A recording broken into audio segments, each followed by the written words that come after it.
여러분 안녕하십니까? 포항 MBC 뉴스투데이입니다. 오늘 대구와 경북의 기온은 어제와 비슷하겠습니다. 다만 일교차 큰 가운데 바람이 강하겠는데요. 자세한 날씨 유아경 기상캐스터가 전해드립니다. 겨울의 두 번째 절기 소설인 오늘 기온은 어제와 비슷하겠는데요. 이제 찬바람이 코끝을 스치고 나뭇가지 사이로 작은 눈발이 흩날리는 계절이 다가오고 있습니다. 금요일 아침 대구의 기온 4도로 평년과 비슷하게 출발합니다. 낮 기온은 당분간 14도 선 예상돼 일교차에 유의하셔야겠고요. 내일과 모레는 다시 아침 기온이 평년 수준을 밑돌며 춥겠습니다.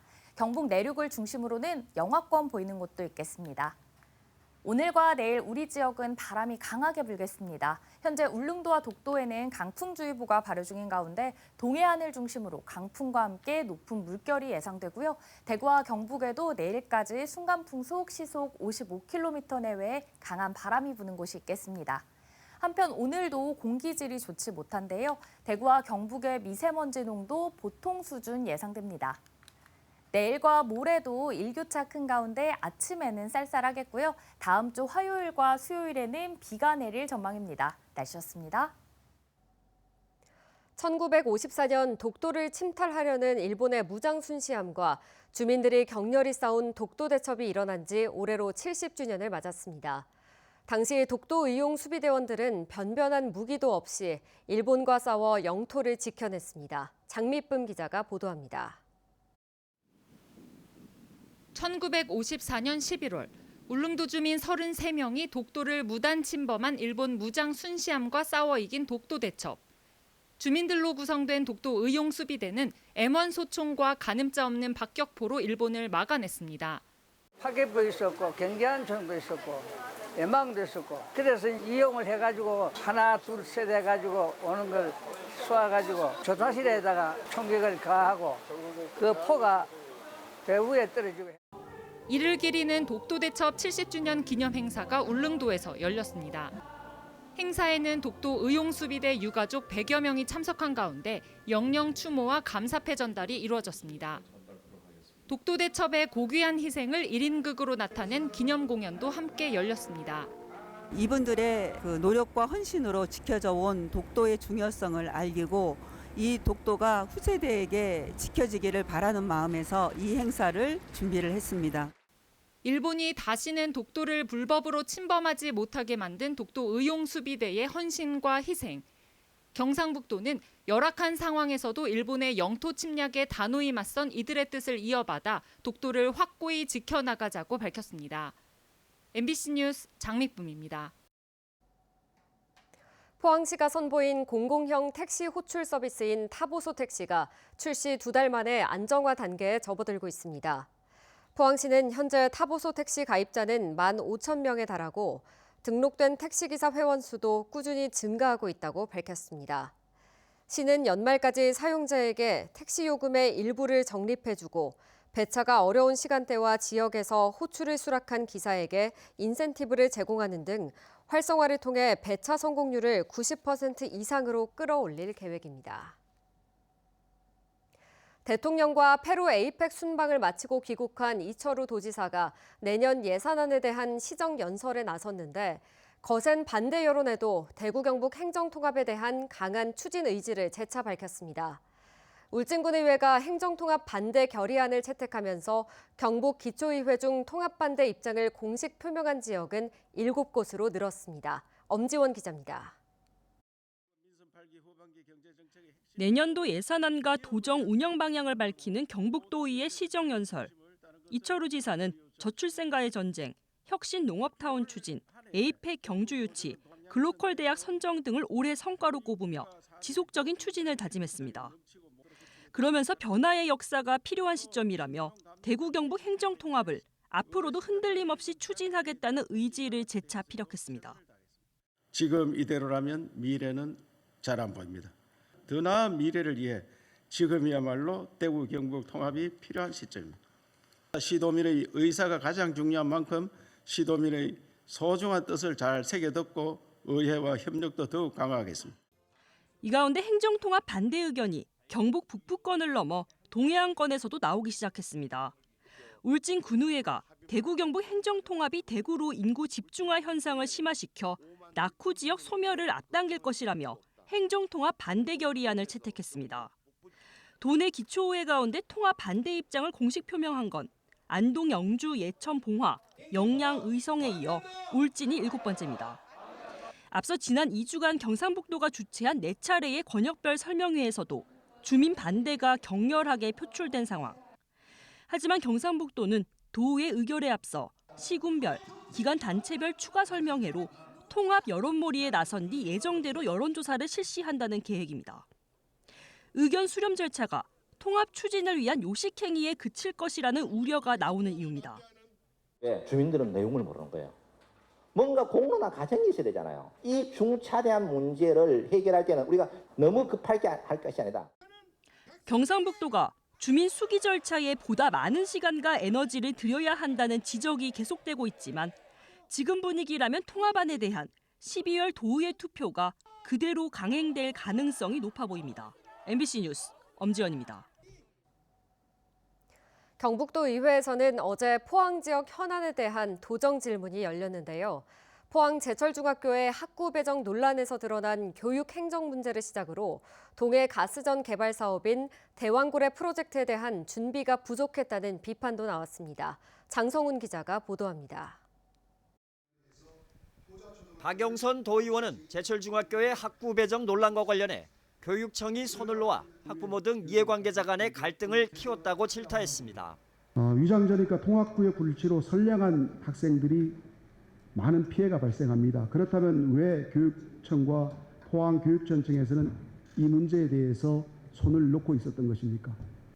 교육청은 관리 소홀을 인정하면서도 통학구역 불일치에 해당하더라도 강제 전학은 어렵다는 입장입니다. 이사를 왔다가 다시 이사 가더라도 그 학생들의 그 교우 관계나 이런 것들을 보호하기 위해서 학생은 두고 가는 경우가 있는데 강제로 이 학생을 전학 보낼 수는 없는 그런 법적인 자문이 있습니다. 포항교육지원청이 최근 학구 배정에 대한 행정 예고를 발표하면서 교육청이나 의회와 제대로 소통하지 않은 것도 도마에 올랐습니다. 동해 심해 가스전 개발 사업인 대왕고래 프로젝트를 경북 발전의 기회로 살리지 못했다는 비판도 나왔습니다. 배우 항만으로 부산신항이 선정된 건 결국 포항 영일만항에 대한 투자가 지지부진한 탓이라며 항만 확장과 배우단지 인프라 확충이 시급하다는 겁니다. 경북은 영일만 앞바다를 내어주고 눈앞에서 벌어지는 대형 사업을 구경만 할 처지가 되었습니다. 석유공사 사장을 직접 찾아가서 우리 영일만항을 이용해라 사정했습니다. 그런데 아까 보시다시피 준비가 덜 됐습니다. 우리가 준비가.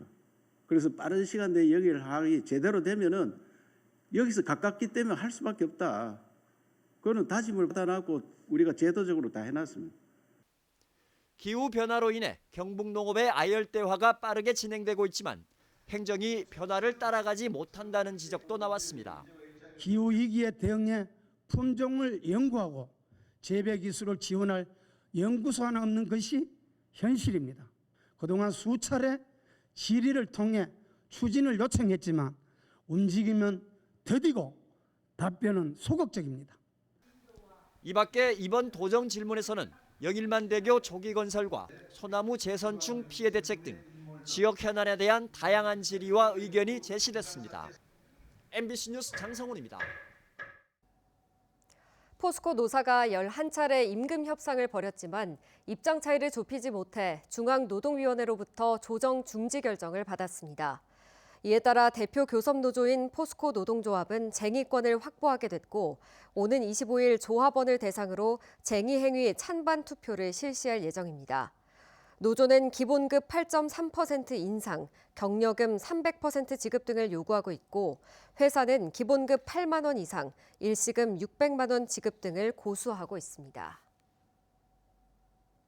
미국의 블랙 프라이데이를 앞두고 국내외 유통업계에서 대규모 할인 행사가 한창입니다. 그런데 온라인상에서 해외 유명 브랜드를 사칭해 큰 할인폭으로 소비자의 결제를 유도한 뒤 홈페이지를 폐쇄하는 사기 수법이 극성을 부리고 있어 주의가 필요합니다. 변예주 기자의 보도입니다. SNS 광고를 통해 해외 유명 아동복 쇼핑몰에 접속했습니다. 겨울 외투부터 카디건까지 80% 싸게 판다고 적혀 있습니다. 곧 할인이 끝난다며 마감 시간을 보여주고 재고도 얼마 안 남았다며 구매를 유도합니다. 류 씨도 이 쇼핑몰에서 아이 옷 15만 원어치를 샀다가 피해를 봤습니다. 주문서가 스팸 메일함이 있어서 바로 이상하다고 생각해서 그 웹사이트에 들어가서 주문 취소를 하려고 했더니 그런 부분이 아예 없더라고요. 알고 보니 해외 유명 브랜드를 사칭한 홈페이지였습니다. 이런 사칭 쇼핑몰들 특징이 있습니다. 공식 홈페이지와 비슷한 디자인과 인터넷 주소를 쓰고 제품 사진도 그대로 가져옵니다. 국제 배송인데도 배송비가 무료고 인기 제품도 품절되지 않는 경우가 많습니다. 대부분의 피해자가 SNS 광고로 쇼핑몰에 접속했습니다. 미국의 블랙 프라이데이 등을 앞두고 국내외 브랜드에서 대규모 할인 행사를 광고하는 점을 노린 겁니다. 최근 3년간 한국소비자원과 공정거래위원회에 접수된 온라인 해외 직구 관련 상담은 2만 9천여 건, 취소와 환불이 늦어지거나 거부하는 사례가 24%로 가장 많았고 제품 미배송과 지연, 제품 하자 등이 그 뒤를 이었습니다. 큰 할인율이라면 의심해보고 공식 유통업자가 운영하는 쇼핑몰이 맞는지 확인해야 합니다. 해외 구매 과정에서 사기를 당했다든지 물품이 도착하지 않았다든지 문제가 발생했을 시에 카드사의 이의제기를 통해서 손해배상 등을 청구할 수 있는 제도입니다. 국제거래 소비자 포털에서 사기 의심 사이트를 확인할 수 있고 피해가 발생하면 상담을 받을 수도 있습니다. MBC 뉴스 변혜주입니다. 경상북도는 도지사가 품질과 안전성을 인정하는 우수 농산물 상표 사용자 9곳을 추가로 선정했습니다. 선정된 9곳은 포항에서 두부를 만드는 서한식품과 장류업체인 죽장현, 경산에서 복숭아를 생산하는 경산둥지 과수 등으로 이들 업체에는 사업비와 경북 온라인 쇼핑몰 사이소 입점 등의 혜택이 주어집니다. 1997년 도입된 경상북도 우수 농산물 인증 제도는 지금까지 61개 품목에서 174개 업체를 지정해 육성하고 있습니다. 울진고등학교가 교육부의 자율형 공립고 2.0 3차 공모에 선정됐습니다. 자율형 공립고 2.0은 지자체와 지역의 대학, 기업 등과 협력해 자율적으로 혁신 교육 과정을 운영하는 학교입니다. 이번 선정으로 울진고는 앞으로 5년간 매년 2억 원을 지원받게 됩니다. 지난 10일 화재가 발생한 포항제철소 3파이넥스 공장이 화재 복구를 마치고 지난 19일부터 가동을 시작했습니다. 현재 조업 안정화를 위한 모니터링을 진행 중인 상황으로 쇳물 생산까지는 시간이 걸릴 것으로 보입니다. 지난 2014년 준공된 3파이넥스 공장은 연산 200만 톤 규모의 쇳물을 생산하는 시설로 현재 포항제철소에서 생산하는 전체 쇳물의 약 10%를 담당하고 있습니다. 자동차 정기검사를 제때 받지 않거나 의무보험에 미가입한 운전자가 상당한 것으로 나타났습니다. 포항시에서 올 들어 지난 10월까지 자동차 검사 미이행 건수는 7,400여 건, 의무보험 미가입은 6,700여 건으로 각각 7억 9천만 원과 8억 3천만 원의 과태료가 부과됐습니다. 포항시는 자동차 종합검사 미이행은 최대 60만 원, 의무보험 미가입은 90만 원의 과태료가 부과된다며 읍면동 자생단체 등을 통해 홍보에 나섰습니다. 경주시가 2조 250억 원 규모의 내년도 본예산 편성안을 시의회에 제출했습니다. 올해 본예산과 비교해 6.5% 늘어났으며 사상 최대 규모입니다. 경주시 내년 에이펙 정상회의 개최와 장애인, 노인 등 취약계층 지원, 서민 경제 안정을 주요 예산 편성 방향으로 설정했다고 밝혔으며 예산안은 시의회 정례회를 거쳐 다음 달 12일 확정됩니다. 경주 주민회 주민동행은 경주시의 황성 동천 구간 폐철도 활용사업 준공이 내년에서 2027년으로 늦어졌다며 경주시가 도심숲 조성과 주차장 확보 사업에 시급히 나설 것을 촉구했습니다. 또 경주시가 지난 7년 동안 폐철도 활용사업 추진에 대한 약속을 어기고 지연시켰다며 즉각적인 사과를 요구했고 주민 의견을 반영할 수 있는 민관협의체 구성을 제안했습니다. 국제 구호개발 NGO 플랜코리아는 현대건설 및 건설산업사회공헌재단과 함께 어제 울진 죽변초등학교에서 지진 대피 교육을 실시하고 재난안전 가방을 전달했습니다. 교사용 재난안전 가방에는 경광봉과 아동용 우의, 보온포 등이 들어가 있고 학생용 재난안전 가방은 재난 상황에서는 안전모, 평상시에는 보조 가방으로 활용할 수 있습니다.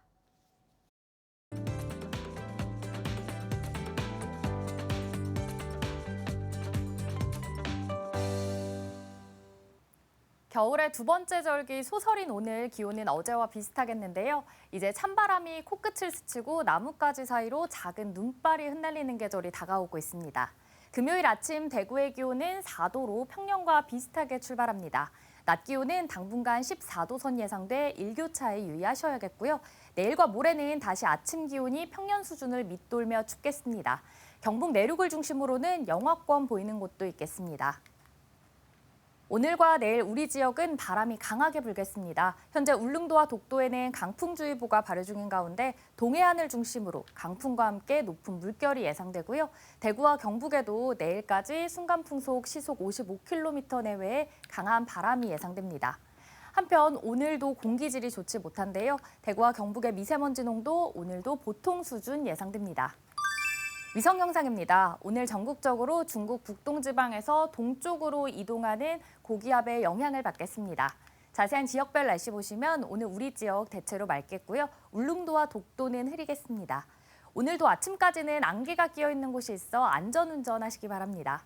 동해안에는 현재 풍랑 예비특보가 발효 중인 가운데 바다의 물결 0.5m에서 최고 3m로 높게 일겠습니다. 오늘 아침 대구의 기온 4도, 김천은 6도로 어제와 비슷하게 시작해서요. 낮에는 대구 13도, 김천은 12도 예상됩니다. 안동의 현재 기온 6도, 봉화는 4도 가리키고 있습니다. 낮에는 안동 12도, 봉화는 11도 전망됩니다. 동해안은 오늘 바람이 강하고 물결이 높게 일겠고요. 포항의 아침 기온은 7도로 출발해 낮에는 14도 전망됩니다. 내일과 모레도 일교차 큰 가운데 아침에는 쌀쌀하겠고요. 다음 주 화요일과 수요일에는 비가 내릴 전망입니다. 날씨였습니다. 이상으로 포항 MBC 뉴스투데이 마칩니다. 시청해주신 여러분 고맙습니다.